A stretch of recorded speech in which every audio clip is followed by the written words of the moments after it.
My mom was what I like to call a tidy hoarder because she liked to keep pretty much everything but would tuck it away out of sight so if anyone walked into the house, they would have absolutely no idea. Thankfully, she lived in Kansas where square footage was really cheap, so she had ample storage space to fill. Obviously, this was no secret in my family. Anytime one of us would open a drawer or a cabinet, we would stumble upon a relic from the past.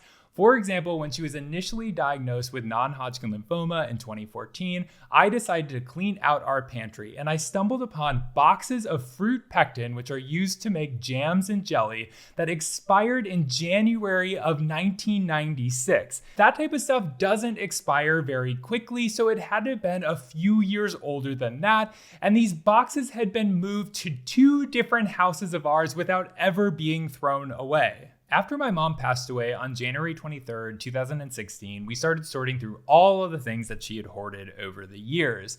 One of the benefits of her habit, though, which I mentioned in a moment I included for January 27th in my book, Losing Linda May, A Cancer Caregiving Memoir, is that she kept the original boxes and packaging for everything we had in the house, which made shipping her KitchenAid stand mixer to my apartment in New York City really easy. These are some of my favorite things my family discovered during our excavations. Locks of hair from my very first haircut, drawers that had several nearly finished bars of soap in them. I have no idea why she did this. Let me know in the comments if you understand why she would put these there. Is this like an old school thing that I am not aware of? 29 bottles of liquid foundation, all that had just a tiny bit left at the bottom, which could have never been able to be pumped out. So many questionable articles of clothing that my sister and I felt compelled to model. Phone books from the 90s from Janesville, Wisconsin, a city that we had not lived in since 1995, a first aid kit with 18 bottles of expired children's aspirin, an inventory of all of the birthday gifts she received when she turned 16,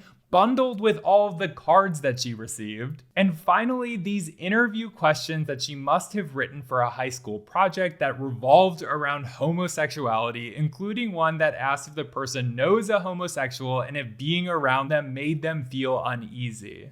Even though the decades of hoarding meant extra work for us, especially when we realized that my mom would put really precious items amongst really meaningless items, which meant that we had to go through every single box really carefully to avoid throwing away anything significant, what she kept made the entire process feel like an adventure, a very humorous, illuminating, and oftentimes perplexing adventure.